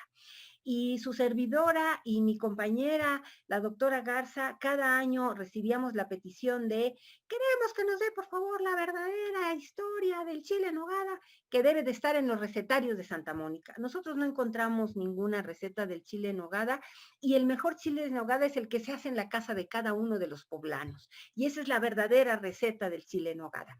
Si se mitifican los orígenes de estos platillos importantes o que se convierten en importantes a través de los mitos, es negar la historia y negar las contradicciones que dieron origen a estos espacios, a estos elementos de la cultura tangible e intangible. Pero bueno, estos mitos son parte de la vida cultural de la ciudad. Álvaro, pasa a la siguiente, por favor. Van a ver otras fotografías de cómo encontraron el convento de Santa Mónica. Esta es una puerta supuestamente que tapaba la vida de las monjas. La siguiente. Este es el refectorio, justo en el momento en que fueron exclaustrados en 1934, logramos el testimonio de la última religiosa que vivió ahí en el momento de la exclaustración, Sor Imelda del Sagrado Corazón, una mujer de 90 y tantos años que me hizo favor de caminar el convento conmigo y me fue diciendo para qué era cada uno de los lugares. Es una historia bien bonita. Bueno, la siguiente, por favor, Álvaro. Este es las celdas de las profesas, este es el jardín. Desde 1800, con las leyes de reforma, hubo mutilaciones al edificio, porque era un monstruo donde estaba la huerta, donde estaba partes importantes de la vida conventual, como tiene que ser un huerto, pero esto se lo fueron mutilando. La siguiente, por favor, Álvaro. A lo mejor ya no hay. Esta es otra vista del patio. La siguiente, por favor. Este es la celosía, el coro alto, desde donde las monjas asistían a los servicios de la iglesia que está del otro lado. La siguiente, por favor.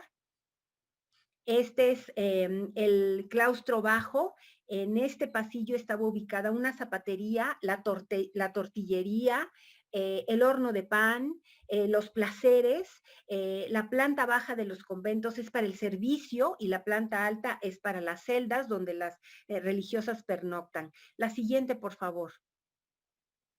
La cocina de Santa Mónica.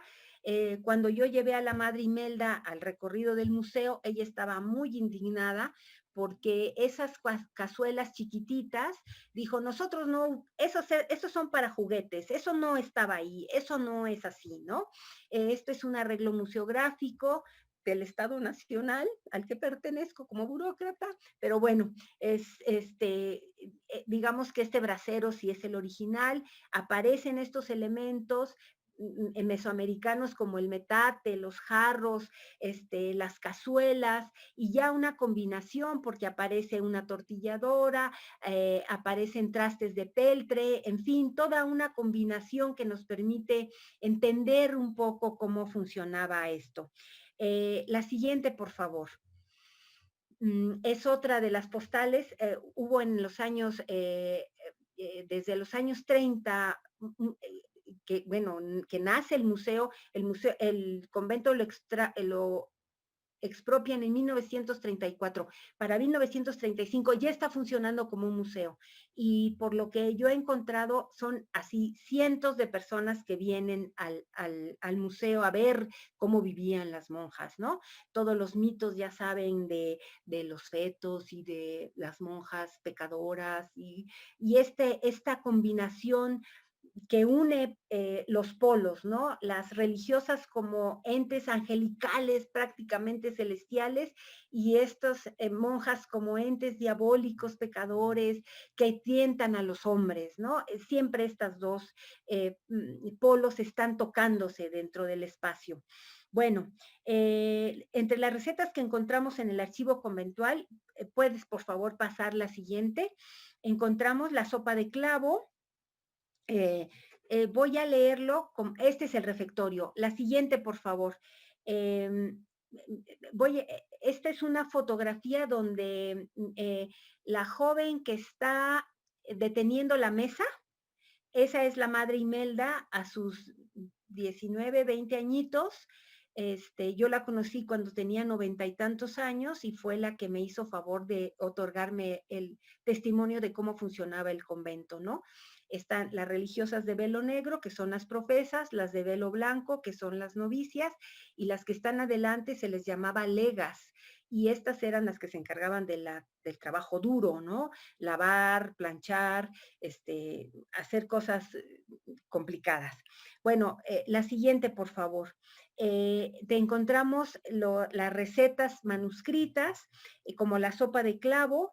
Si les interesa, se hacen los jitomates, se muelen con clavitos y una rajita de canela, se fríe y se le deshace un huevo cocido, tantitito ajonjolí, una palabra muy mexicana, tantitito ajonjolí, su vinagre, tantita sal, P.A.Q.E,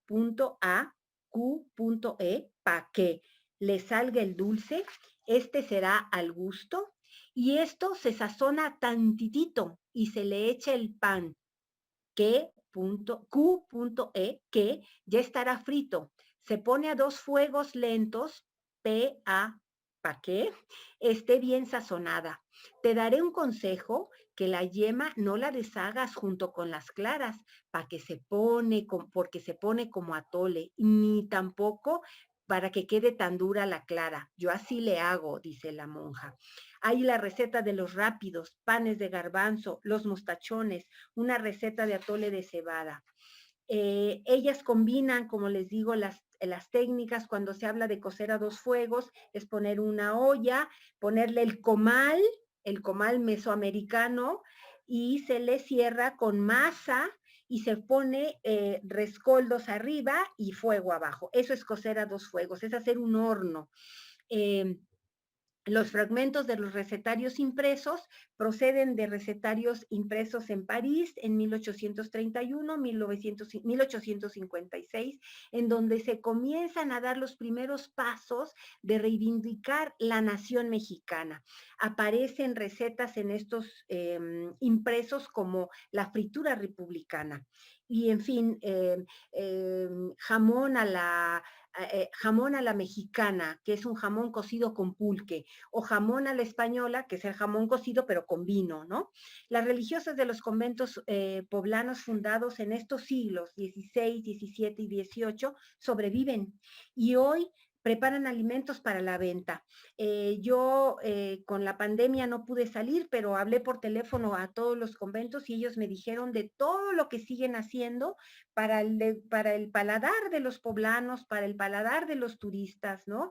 Generalmente hacen dulces, galletas, jamoncillos, que es un dulce de pepita, camotes, dulces, buñuelos, producen un atole que se llama, se me fue el nombre, punche, que es un atole de maíz azul, que es como una especie de natilla que se pone en las ofrendas de muertos en esta ciudad y que también se sigue haciendo en el campo.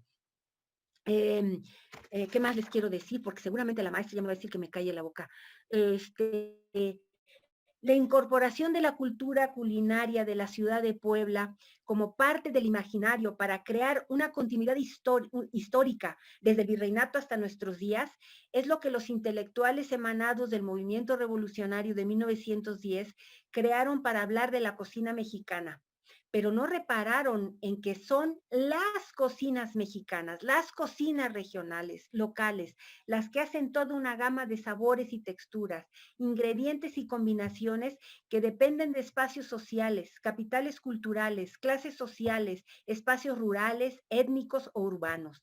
Las élites han propagado reivindicando sabores, olores, texturas, sin acreditar los aportes del patrimonio cultural de las cocinas tradicionales, quienes, con el nombramiento de la comida mexicana como patrimonio cultural intangible de la humanidad en 2013, siguen siendo usadas y siguen sin ser respetadas. Estuve en una conferencia donde estas cocineras tradicionales de Tlaxcala explican cómo estos administradores del nombramiento de Patrimonio Mundial de la Cocina Mexicana en su paradigma michoacano, los llevan a ferias, pero resulta que les dan mejor estatus a las cocineras oaxaqueñas que a las de Tlaxcala. Y a las de Tlaxcala las ponen en el solazo, fíjense, y a las de Oaxaca les dan los lugares más bonitos. Cómo han traído a una cocinera tradicional de Campeche, solitita, la llevaron a un hotel, la dejaron sola, bueno, se han quejado de este trato incorrecto, que no respeta la creatividad de las cocineras, su trabajo y su presencia. Bueno, siguen como desde la época de la conquista, peligrando los territorios indígenas que son las fuentes de los ingredientes amorosamente producidos con otra lógica, la de la tierra como un elemento sagrado, la del agua como un elemento sagrado. El mundo empresarial, el de la restauración, del turismo, solo le acomoda la expropiación de estos manjares para ahora llevarlos a sus mesas, sin preocuparse por los despojos de que siguen siendo víctimas los pueblos originarios por los megaproyectos como la minería, la explotación de materias primas, la creación de centros turísticos, la introducción del maíz y soya transgénica y muchos más que violentan toda una tradición alimentaria que desde los años 40 del siglo pasado ha venido afectando a la mayoría de la población. La muerte de una gran cantidad de mexicanos por el tema del de la COVID-19 tiene que ver con diabetes y problemas cardíacos por la alimentación, porque resulta que ahora las élites reivindican la comida orgánica de la cocina campesina, mientras que las clases populares se alimentan de comida ultraprocesada, ultrasaborizada, que causa muchísima enfermedad y que no es sostenible. No se habla del patrimonio de la milpa, del fomento a la actividad frutícola de los municipios y zonas rurales. Por el contrario, se recortan cada vez más terrenos labradíos para hacer fraccionamientos y zonas industriales. Lo que podemos constatar es que el patrimonio forjado por el pueblo de México es expropiado por los intereses comerciales y políticos. En los próximos días, en esta ciudad, habrá una cabalgata para conmemorar la llegada de Agustín de Iturbide, la encarnación de la nación independiente de 1821, símbolo del criollo, por supuesto, y que supone fue agasajado con los chiles en nogada, hechos por las manos puras, de religiosas. La industria restaurantera de la ciudad dará un banquete a los caballeros que vayan en esa cabalgata, hoy, 2021, con este histórico platillo, mientras los pueblos originarios luchan por sus culturas, sus agriculturas y todas las turas, como decía el maestro Cortázar. Muchísimas gracias por su paciencia.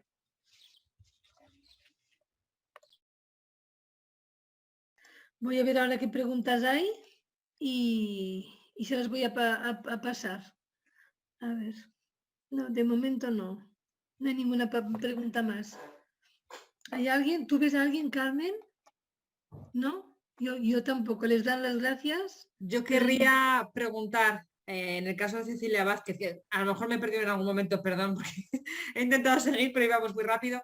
¿Esos recetarios se han publicado o...? Sí. Ella lo tiene publicado en el 18. Vale. ¿Y con qué editorial? Porque no los conocía, no... Ella hablaba de la doctora Garza Marcúe y ella, Cecilia Vázquez, Mujeres construyendo un mundo, las recetas de la cocina del convento de Santa Mónica en Puebla. Vale, lo buscaré. Buat INA 2017. Gracias. De nada. ¿Hay alguna pregunta? No. ¿Habéis probado también hacer alguna de las recetas siguiendo esas formas de trabajar o...? No. Yo no, la verdad no. Lo que hemos visto es que ha causado revuelo hay un boom de la gastronomía en la ciudad, hay un montón de escuelas que están preparando gastrónomos y ellos nos se han acercado a nosotros para decirnos que hagamos las recetas y que ellos lo van a hacer con sus estudiantes y tal, y hay un editor que está publicando los recetarios del siglo XIX porque él está interesado en que los jóvenes que están estudiando en esas escuelas no solo aprendan la alta cocina, la gastronomía francesa, bla, bla, bla, sino que conozcan estas historias, ¿no? Y eso es muy importante. Sí, por supuesto. Que se mantenga ese patrimonio. Ojalá. Muy importante, efectivamente. Muchas gracias. A usted. Y a la profesora María Teresa Toca, quería preguntarle, dentro de lo que son las técnicas textiles más tradicionales en México, ¿hay alguna influencia europea, además de fibras o también en la forma de trabajar y además de los telares? ¿Hay alguna cosa más que llegue claramente por influencia española o europea? Me gustaría saber, o algún tipo de tinte o algún tipo de no sé, me gustaría por ver un poco el intercambio entre ambas orillas. Me gustaría plantearlo de esa manera. Vale, sí, la influencia española en realidad fue por los dorados, los hilos y todo esto que no se hacían aquí, ¿no? En los telares, bueno, los telares también fue una influencia muy grande, el telar de pie, para hacer las telas, que aquí con el telar de cintura no se podía hacer por los 70 centímetros, aunque se sigue utilizando en Oaxaca y en Chiapas, ¿no? Y tintes, la realidad yo creo que se los llevaron de aquí para allá, ¿no? La cochinilla, aunque el añil lo trajeron de allá para acá, la cochinilla se la llevaron de aquí para allá, y todavía se sigue, en Oaxaca se sigue teñiendo con plantas. Inclusive hay una escuela donde te enseñan a teñir con colorantes vegetales, ¿no? Otra No cosa sé que si eso te contesta. Sí, sí, me Puede- contesta. Perdón, porque parece que estoy queriendo un poco, pero es por animar también un poco a los que nos No, están no, ya, siguiendo. ya está animado, ya. Está Vale, me animado. gustaría también otra cosa. ¿En qué modo, por ejemplo, en el ámbito de los textiles, en qué modo también se ve, por ejemplo, en la liturgia católica? O sea, si hay alguna forma en que las vestimentas de los sacerdotes o la forma de adornar los templos también se refleja en los textiles. Me gustaría saber, ¿no? Y si hay alguna influencia de algún elemento, Mira, símbolo que es de la tradición, pero se reinterpreta y se cristianiza. Me gustaría, bueno, a lo mejor no hay nada o a lo mejor, bueno, ahí lo dejo. bueno, a lo mejor es al revés. Por ejemplo, en San Juan Chamula, que es un pueblito de Chiapas, en realidad la iglesia, tú entras a la iglesia la tiene el pueblo, no la tiene el cura viene una vez al mes y da su rito religioso, pero si tú entras a la iglesia, todos los santos están vestidos de indígenas. Hecho el traje con telar de cintura y no lo puedes tocar ni fotografiar ni nada que se le parezca. Para llegar a ese pueblito, tú tienes que pedir permiso en el municipio, te mandan a un señor con un machete colgado en el hombro, entras a la iglesia y pobre de ti si se te ocurre tomar una foto. No, no, no, no. ¿No? Aquí en la cabeza. Por ejemplo, en eso. Lo otro, en realidad, la liturgia es exactamente igual que en la Iglesia Católica, no hay cambios. Sí hay en algunos curas que se ponen, por ejemplo, las cintas estas que no sé cómo se llaman, porque yo no soy católica. Yo ahora mismo tampoco lo sé. Una estola que se la mandan a hacer a los indígenas y entonces la llevan tejida y bordada como ellos la hacen. ¿Sí? Que sí puede haber algunos curas de algunos pueblos y demás. Lo demás, normalmente la iglesia no es muy cambiante. Vale, Vale, muchas voy a por gracias. las preguntas, si no te importa. Hay opiniones y hay preguntas concretas. Aquí, al principio, Maruja Herrera dice: yo me hubiera centrado más en el tema de la comida y no me hubiera derivado a críticas diversas. Esta es mi opinión. Aquí lo dejamos. Rebeca Risque nos dice, escuelas de artesanía mexicana. Supongo que pregunta si existen, que evidentemente sí que existen, y que quieren que alguno de ustedes les digan qué escuelas de artesanía mexicana hay. Bueno, mira, escuelas de textiles la hay en Oaxaca y en Chiapas. Sí, señora. Patrocinada por la iniciativa privada. Sí. Han hecho, comprado un edificio y han metido a la gente para que las indígenas den clases al que quiera. Ir a tejer con un telar de cintura, a teñir o lo que sea. De artesanía sí, digo, todo lo demás de artesanía sí. No creo que haya una escuela como tal, aunque sí hay una escuela en México que se llama así, de artesanías, que está por Coyoacán, y te enseñan a hacer algunos productos que hacen los indígenas, pero no son los indígenas los que te enseñan. Vale, vale. Lito Terán comenta: en la obra Como agua para chocolate de Esquivel hablan mucho de la cocina, olores y sabores mexicanos. ¿Qué opina de esto? Supongo que es para la doctora Vázquez. Es una muestra muy interesante. Los estudiosos de la cocina hablan de esta obra, ¿no? Como esta combinación de platillos y de combinación de ingredientes da platillos diversos que tienen ambas influencias, ¿no? En una contradicción. Yo quería decir algo sobre los textiles y la doctora seguramente es muy modesta y por eso no lo dice, pero cuando trabajamos los textiles en el convento de Santa Mónica, ella encontró todas las técnicas europeas en los textiles que les quitaron a las monjas en 1934. Claro. Ella encontró el bolillo, el tribolité, el que ella se sabe, y ahí hay toda esa muestra. Quiere decir que las mujeres poblanas cultivaron ese arte, ¿no? Que yo creo que ha venido olvidado. Mi maestra de piano, yo tengo como 120 años, pero mi maestra de piano tendría ahorita como 822, y tejía frivolité, ¿no? Y quiere decir, pero ya no hace eso, ¿no? Yo no aprendí eso con ella, ¿no? Bueno, ni el piano tampoco, pero en fin. Pregunta para la doctora Toca. Buenos días. En los obrajes hay mano sentenciada, es decir, a condenar una pena, y si es así, ¿qué clase de delito se cometió para pagar de esta manera? No, bueno, sinceramente no te puedo contestar la pregunta. Bueno, pues lo dejamos. Me en imagino que interrogante. los obrajes lo habría, pero no te la puedo contestar. Las penas no sé cuáles eran. Vale. Los panaderos Rebeca, eran indios. Los panaderos eran indios que estaban cumpliendo penas. ¿ves? Pues entonces es una cosa muy, muy paralela, claro. Ujú. Rebeca Riz, ¿qué nos dice? ¿Que utilizan las técnicas de cosido y bordado prehispánicas? ¿Hay telas de este tipo que utilicen las técnicas de cosido y bordado prehispánicas? Preguntan. Yo no creo. ¿No? Yo no las he visto, sinceramente.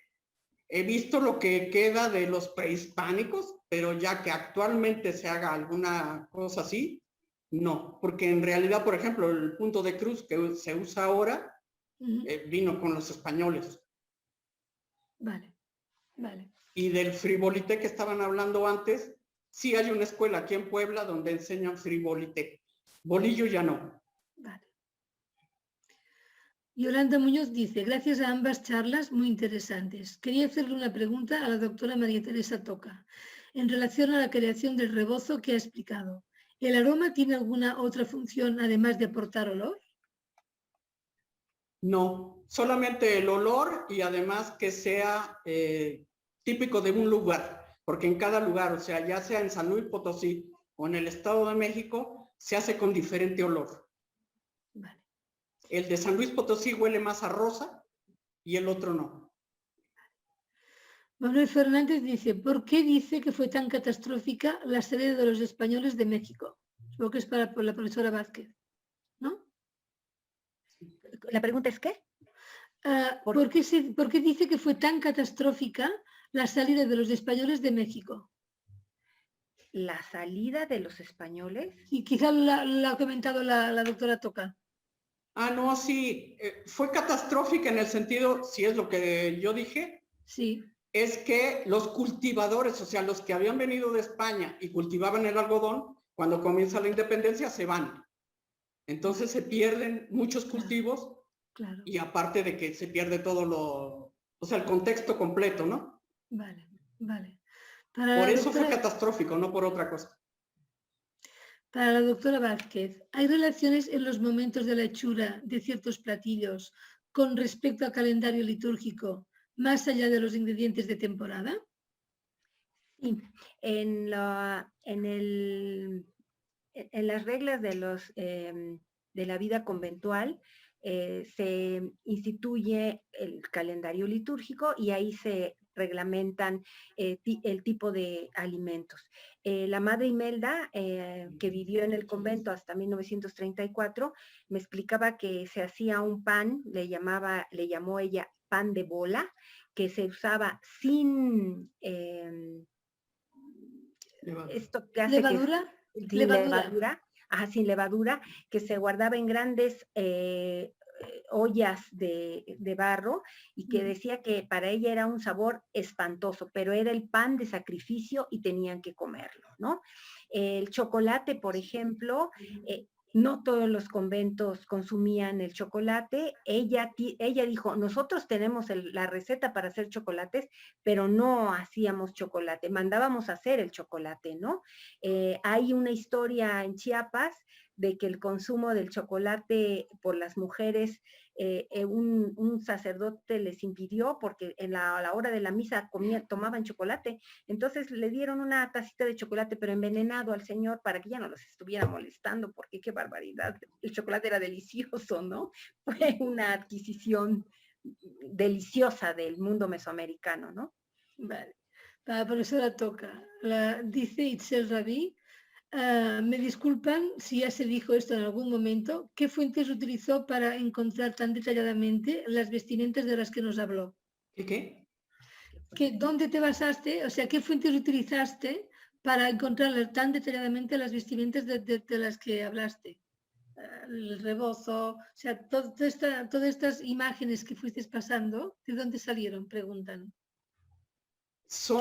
Algunos son cuadros, algunas son fotografías normales de la historia de México, como son los personajes. ¿Los dibujos que estaban muy bien hechos?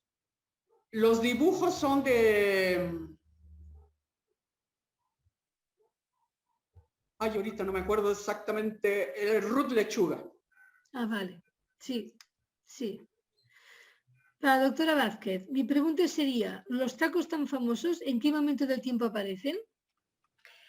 Bueno, las tortillas tienen múltiples usos. Las tortillas son plato, las tortillas son cuchara para sopear. Así es como se come en el campo, pero los estudiosos de la comida plantean que cuando hubo migraciones a la ciudad, la gente llevaba en las tortillas o en los bolillos su comida tradicional y que ahí hubo un intercambio, ¿no?, de esto.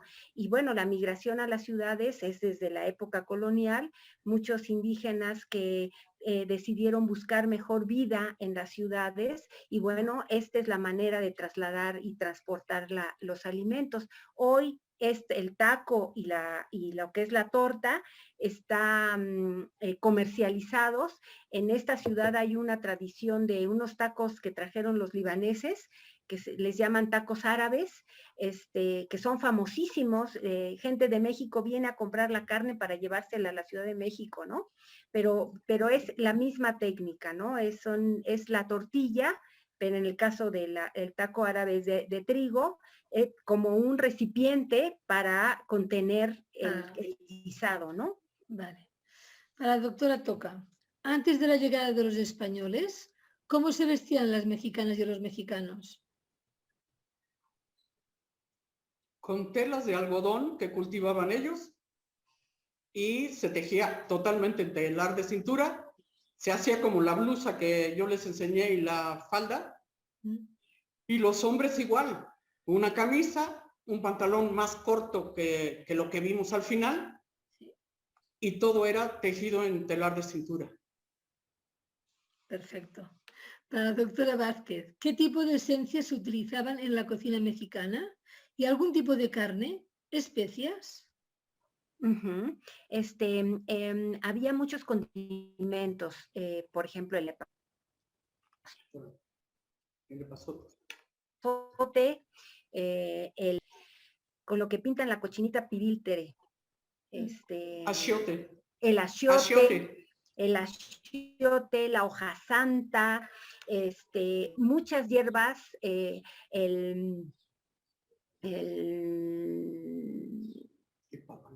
me van los nombres. El papalot, que es una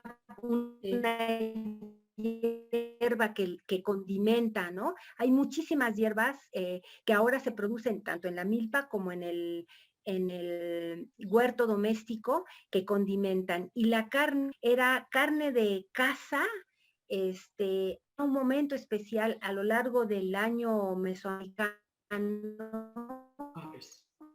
donde se iban a hacer cacerías, y siempre era cacerías de pequeños animales, cuaches. Esto era lo que proporcionaba la carne. Y en el Valle de México, que fue donde los españoles tuvieron mayor influencia, bueno, había una gran cantidad de carne de pescados y de insectos también. La hueva de las hormigas todavía se sigue comiendo, los gusanos de maguey. Sí, la proteína, aparte de la proteína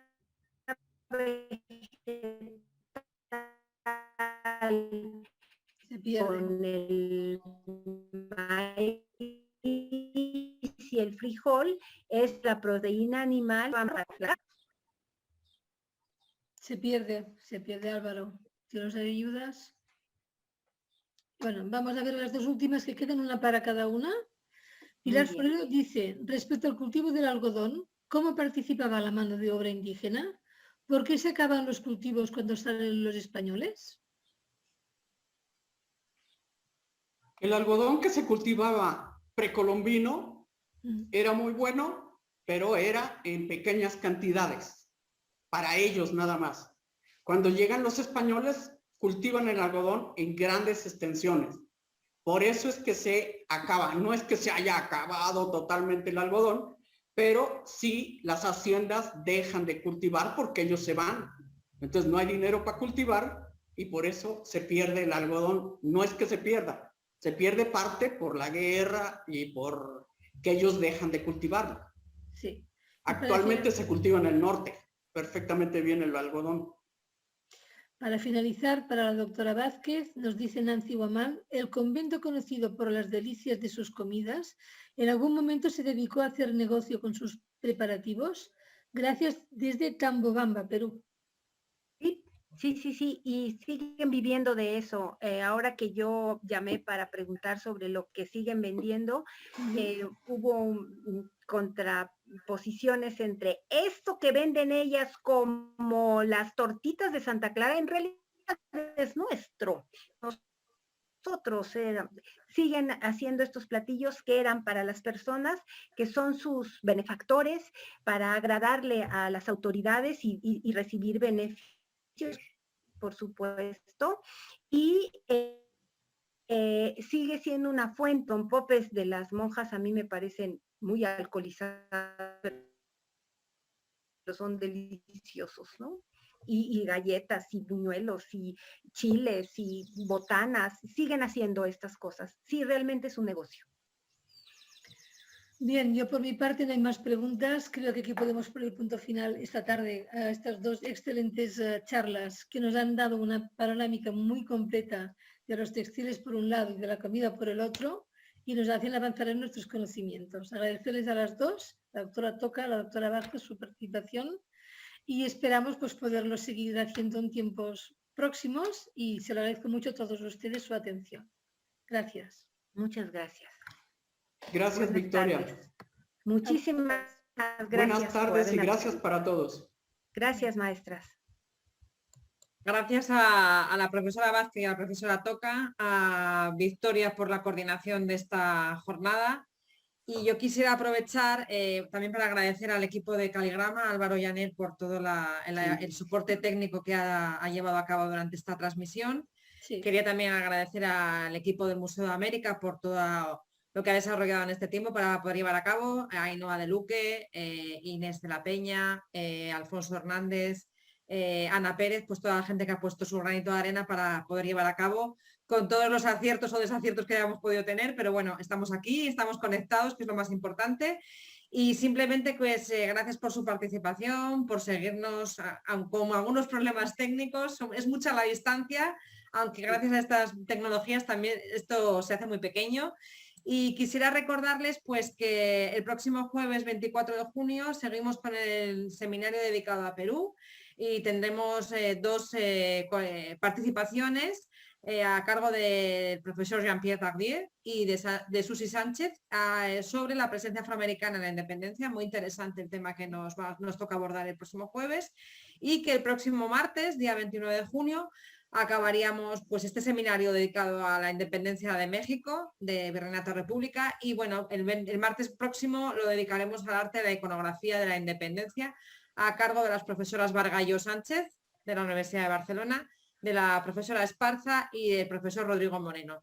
Les invito a seguir con nosotros en estas jornadas porque están resultando muy interesantes y les agradezco mucho sus contribuciones y su participación.